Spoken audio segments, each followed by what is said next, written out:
Hello and welcome to Sansad TV. You're watching Viewpoint with me, Frank Rausan Pereira. Well, India has constituted 7 delegations comprising 59 members, cutting across party lines that also include former diplomats who will assist politicians, 51 of them traveling across the world to 32 countries. The 7 all-party delegations will soon convey India's message of zero tolerance against terrorism following the Pahalgam terror attack and Operation Sindoor to key partner countries including United Nations Security Council and European Union. On the program today, I have a special guest who is part of delegation number 4 that will visit the United Arab Emirates, Liberia, the Democratic Republic of Congo and Sierra Leone. It is a pleasure to welcome on the program today Dr. Sasmit Patra. Thank you so much. Thank you. Dr. Patra, for being here. Thank Member you. of Parliament in the Rajya Sabha. A pleasure really having you here on the program. Thank you, Mr. Pereira. Thank you. So, Dr. Patra, let's start with the obvious question about the objective really of going out with such a kind of a delegation, reaching out to the world, trying to convey India's story. You see, it's extremely crucial that apart from the military operations that we have already done with Operation Sindoor, the soft power diplomacy of India. I mean, India, we're the largest democracy in the world, and being the largest democracy, to also bring to the fore our democratic might as a parliament, as a polity. And I believe that is where the all-party delegation is so important, because it showcases not only India's united resolve, it not only brings to the fore before the international community a united India, a one India, but it also helps us as an opportunity to really expose the terrorism perpetuated by Pakistan. And at the same point of time, Operation Sindoor and its context with reference to India's war against terror.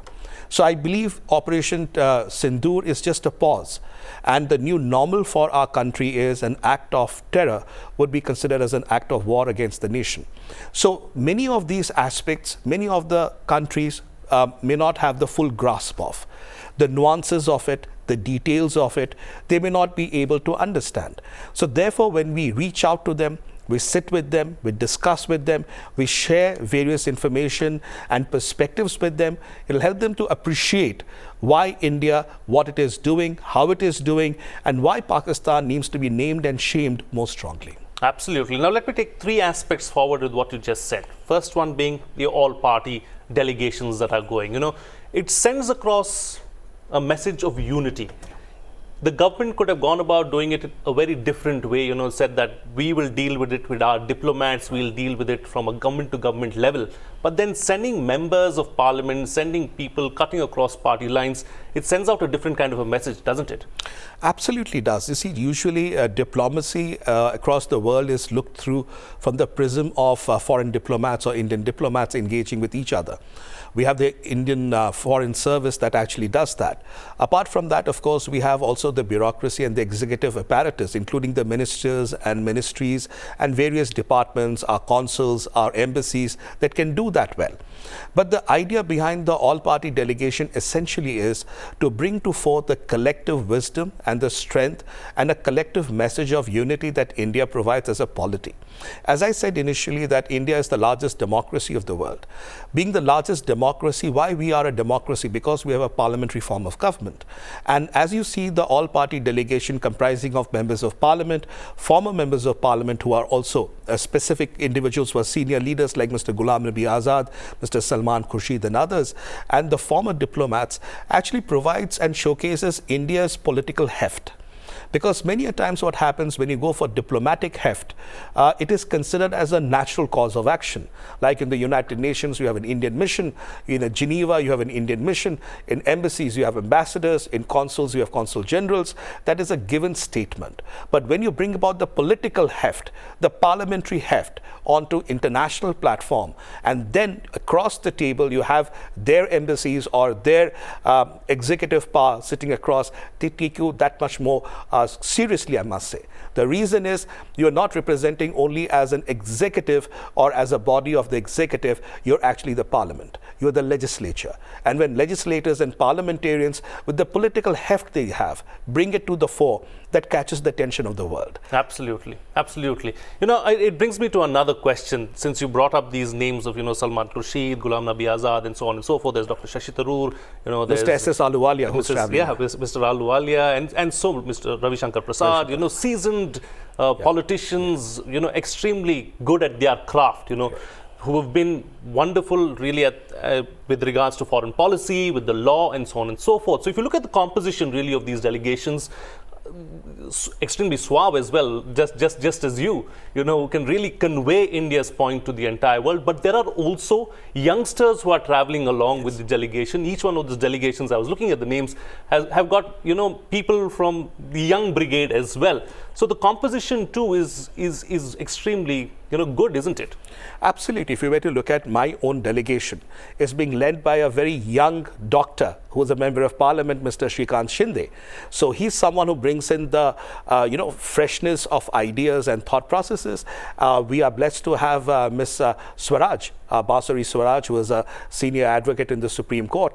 So she brings in the perspective of judiciary.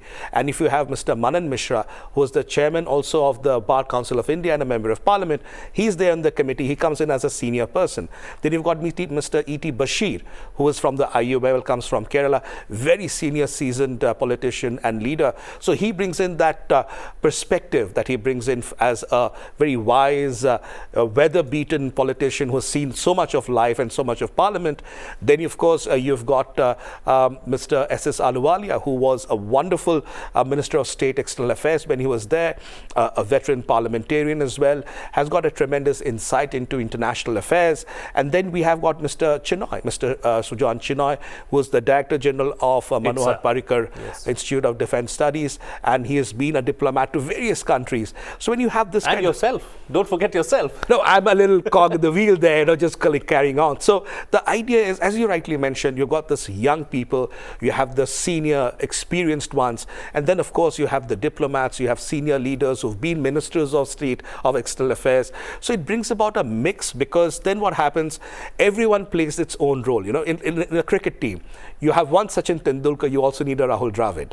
Similarly, in a team like this, I think it's a very well-balanced team that has been really framed, looking at also the regions that we are going in. Now, some delegations are going to Middle East, essentially, and West Asia. Some are going to West Africa and a bit of Middle East. Some are going to US and a part of South America. Some are going to Western Europe. Some are going to Far East. So it's been also chosen in a way that different delegations bring to fore their own natural instincts about the geopolitics. Because geopolitics is something that's going to play out. Because the questions or the clarifications that they might need in West Asia would be different from that of the Far East. Something in US or the UNSC would be different from that in Africa. So I believe that is why it's a well-rounded team. And I'm very hopeful it's going to bring big dividends, good dividends for the nation. And it's important that we do this because on the other end, at the other end of the spectrum, Pakistan is also trying to push its own agenda, trying to do its own thing as well. So, you never know. It's good to put our story out as well. But I'll tell you something, when I heard that Pakistan is trying to do a copy-paste, I must say, of our program that we have launched, because they are usually a follow-up, a copy-paste kind of a... more reactive and not really proactive. Reactive. We've been extremely proactive. Absolutely. And I'll tell you something, and this is something that I always strongly believe. The more Pakistan talks about peace and non-violence, the more it will not be taken on face value. Let's not forget, the world has not forgotten 9/11, and the man who actually perpetuated it, Osama bin Laden, was found in the backyard of Pakistan. So Hafiz Saeed, Maulana Masood Azhar, all of these designated terrorists are openly living and staying in Pakistan. So therefore, Bahawalpur that we bombed, or Muridke, they are known as terrorist hubs. So those realities and facts and evidences are out in public. That cannot be discounted. And the more Pakistan tries to ape us, follow us, and tries to do their little ragtag kind of an activity, the more it will expose itself. So I would say India as a nation, we don't have to really worry about what Pakistan is going to do. I would say we are putting our entire might and focus on doing something very proactive. We have reached out to the people. We have reached out to the world. We have given our message. Operation Sindoor has strengthened our resolve. And in a way, the way we are doing, it's not a reactive process, as you say. We are proactive. We are responsive to the changing needs of the times. And I believe there has been a crux that has happened in India now. We have come to a stage where there's a new normal. The new normal is if you strike terror in our mainland, we're going to take it as an act of war. There'll be no dossiers, there'll be no talks, there will be straight strikes right into the heart of Pakistan and Pakistan-occupied Kashmir. I think that new normal that has been set is the set of unpredictability that we have brought in, which has actually shaken Pakistan and its supporters. Absolutely. I'll just come back to this new normal, but talking about something new as well, about the delegation itself that we're talking about. Is this also the new normal as far as diplomacy is concerned, or dealing with such, tricky and difficult issues? I don't know whether it's going to be the new normal. It'll be for the government to decide and say whether this is going to be a normal for taking it forward. But I would definitely say this has been done earlier as well in 2008, after 2008 Mumbai attacks. But why this is very different is, for the first time, India is following up a diplomatic initiative after a military strike. In 2008 Mumbai, what had happened is we just sent out dossiers and then we followed up with talks. There was no military action, at least that's not in the public domain. But here, it was a very clear, well-measured, responsible, calibrated, I must say. And yesterday in the briefing with the Foreign Secretary, Mr. Mistry, and he used a very nice word I liked. He said, it was measured, it was responsible, and it was calibrated. So I believe those are the words that India is known for. We never went and strike, we didn't go and strike any civilian areas. The shelling was done by Pakistan against our civilian areas in various places, and people got hurt, people got killed. But we struck the terrorist hubs, and we hoped that Pakistan would stay away and not get into this skirmish. By accepting responsibility of this and coming in for, then it forced our hand to actually go after them. We didn't want to do that. And this was Operation Sindoor, mind you, was primarily a response to Pahalgam. It was not that we struck first. If Pahalgam had not happened, we didn't have any reason to go after them. And therefore, our strike was essentially against the terrorist hubs and not the Pakistani bases when we started. And Pakistan should have just desisted and not gone in and started attacking our bases. By doing that, it has exposed its hand that it is supporting actually these terrorist hubs. Absolutely. Absolutely. You brought up the briefing with the Foreign Secretary. Are you, in the position to share some more details really as far as that briefing is concerned? Anything that you can possibly put out in the public domain? Well, we will get detailed briefings before we leave. Like, for example, tonight I leave, then we'll be provided detailed briefs on that.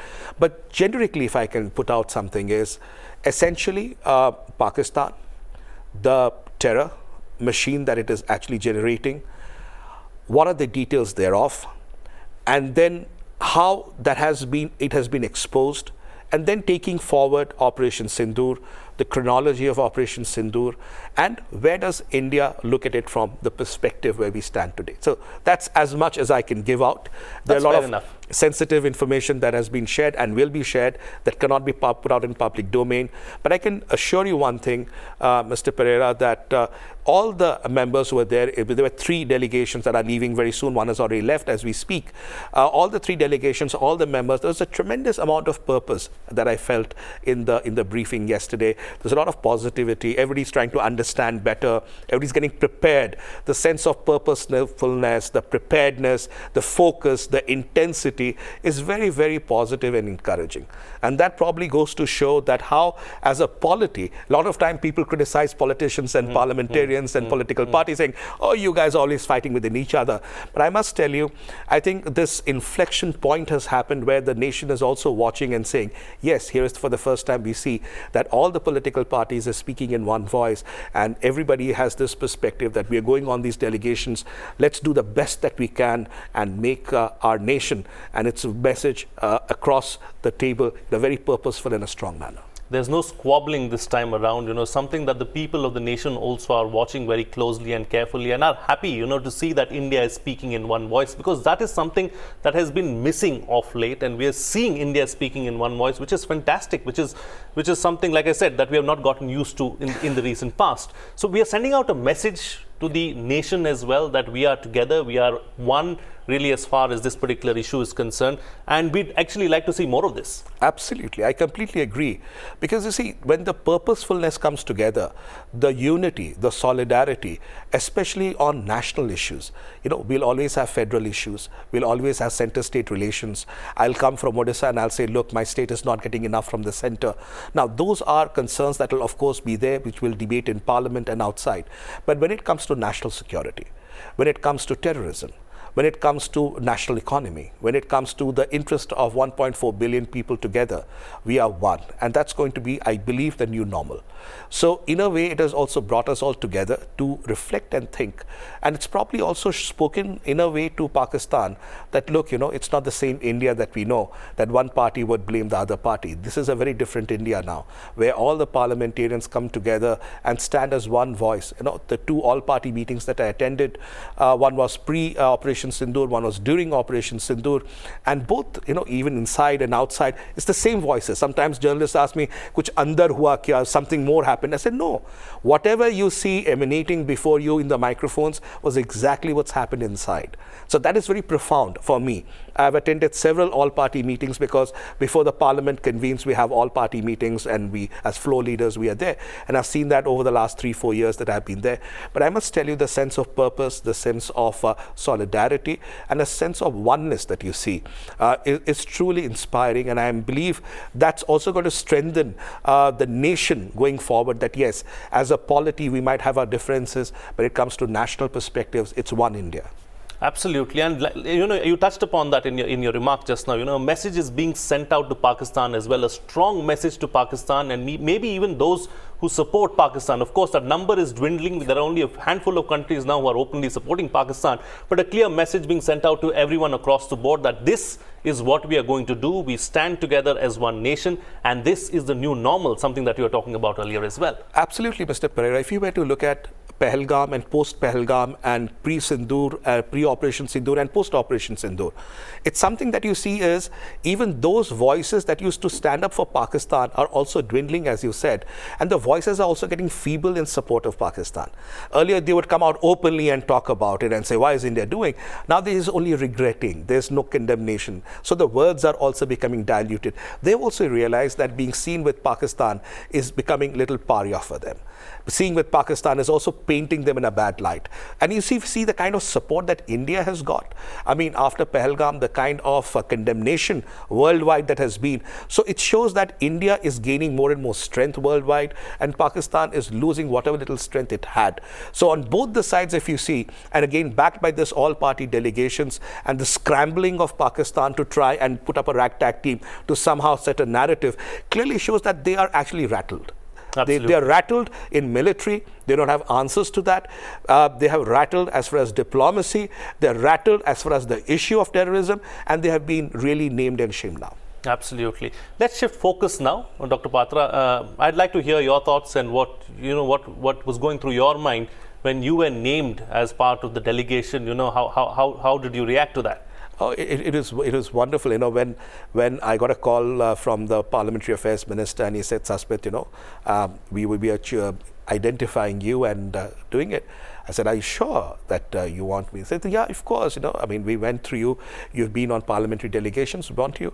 So I was thrilled, and I was thrilled to bits. Then I reached out to my leadership, my party leadership. I said, I've got this phone call, and this is where. So they said, yeah, sure. Because Mr. Naveen Patnaik ji, my party president, former chief minister, and my party, and very interestingly, I'll just add a little bit here. There was this political affairs committee that was held 3-4 days back, and the first agenda that was put up by Naveen Babu, my leader, was that we should appreciate, support, and we should really express our gratitude to the armed forces for Operation Sindoor. So when you have this kind of a ecosystem, and then you get this kind of a support that you're actually getting, and I think the kind of feeling was that of a sense of happiness, but then slowly it translated to a sense of also responsibility.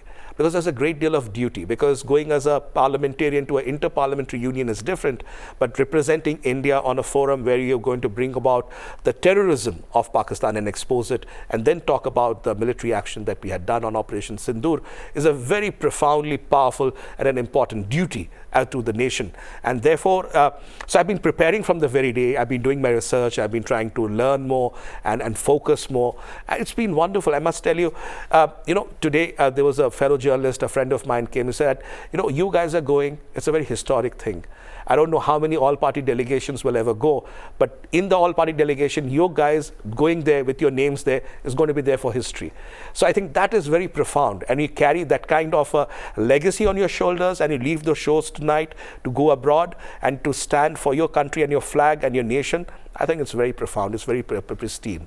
It is, and I don't know if I can, but I'm drawing parallels to say an Olympian going and representing India, at the Olympics, and when the national anthem plays, the kind of pride that you have within you, you're carrying India's message to the nations around the world and sending out India's message as well as India's son of the soil. I think I can't think of anything else. Absolutely, because when we go out and we are going to meet across the table various dignitaries, various eminent people from various countries where we go. For example, we're going to UAE. I'd just like to extend a bit of the conversation on these 4 countries that I'm going to. I mean, the first country that we're touching base tonight, it will be Abu Dhabi in UAE, and tomorrow we start our conversations. UAE has been a very strong partner for India. We have got ties culturally, we have ties on trade and commerce and dialogue. So it is something in Middle East where we are putting up our first point of action. From there we need to go to Democratic Republic of Congo. Now Congo, India has provided the largest number of UN peacekeepers in Congo. We've also supported Congo in many of the issues that they've had internally, including the civil wars and the problems that they have fought. And Congo is a very important voice and face for us, because if you go back to G20, and India actually had brought in African Union as a member of the G20, it was never happening, because G20 was seen as that elite club of nations. But it was India who actually brought in the G20. In the G20, they brought in the African Union and gave the global South that perspective. So India is seen now as the voice of the global South, and the South-South cooperation and the global South that India has been talking about is already finding a lot of acceptance and a lot of goodwill across the world. So Congo, then going on to Sierra Leone. Now Sierra Leone is important because it is a non-permanent member of the UNSC as well. And then we go into Liberia. So the West Africa is very important because these are nations that have a strong voice in African Union. And then those voices also speak loudly across the country. And Africa, China has been trying very hard to get into Africa.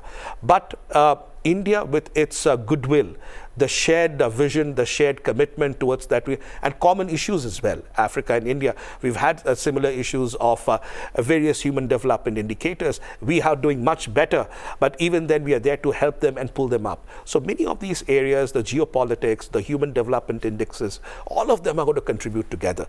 So it will not be a very cut and dried kind of a thing saying that, okay, it's going to be only Agenda 1, Agenda 2. When conversations will happen, we might meet the Indian diaspora there. So conversations will go on becoming more and more enriched. And this entire global initiative at one shot with 7 delegations going to so many countries is going to set a new milestone. Absolutely. I think a milestone has already been set because the delegations have already started leaving. So we're going to see something new, something different, and something wonderful really to cherish for years to come.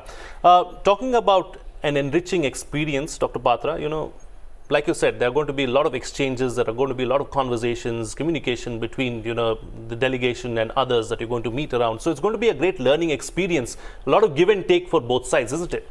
Absolutely. You see, because yesterday in the briefing as well, we were told that we would be going to the various countries, and there our ambassadors are already at work, our consul generals are already at work, and they are setting up with the interlocutors whom you're going to meet on various meetings. And a lot of this conversation conversation is going to be also a learning for us. So when we're going to come back, I hope that we'll have a platform where we can share these question and answers. Of course, the ambassadors would be there, they would be, and their teams would be taking in those inputs. But what were the questions that were asked to us? What were the views that were shared with us? Where did we find unlikely champions? Where did we find people who question us more? So I think all of that learning is going to come back and help Indian diplomacy to actually frame their perspective, their outputs, and their deliverables much better. So I think in terms of this exchange of ideas will also help the members of parliament when we come back to our constituencies and to the parliament. It'll enrich us in our deliverables as a parliamentarian as well. And also it'll help us to put things in perspective from the geopolitical perspective, which we do not generally have access to primarily in diplomacy. So parliamentarians do everything, but very limited diplomacy. So this is real diplomacy that's going to happen and it's not going to be a parliamentary diplomacy, it's going to be an executive diplomacy, whereas a parliamentary going. So it's very different from the usual, delegations that go to a Commonwealth or to the IPU or others. It's going to be very, real diplomatic processes, and we have to be very careful with what we say, because the words that we say is the words of the executive. The words that we say is framing the foreign policy of the nation. So you can't say something and get away with it, that we can do inside parliament. Here, if you said something in the media there, now that becomes the new normal for Indian foreign policy. So foreign policy being a very critical element of this diplomacy, we are also aware about the words, about our speech, about the verbal and non-verbal cues, which are going to be so important going forward into this kind of a major exercise. Absolutely, absolutely. We'll have to call it a wrap at that, Dr. Patra. Real pleasure having you on the program. Thank you for sharing these perspectives, these thoughts and all these ideas with us. Much appreciate you being here on Viewpoint on Sansad TV. Thank you so much, Mr. Pereira. It's always a pleasure and a privilege being with you, and especially at Sansad TV. Thank you so much for having me. Thank you so much. Well, that's it in this edition of Viewpoint. See you again next time.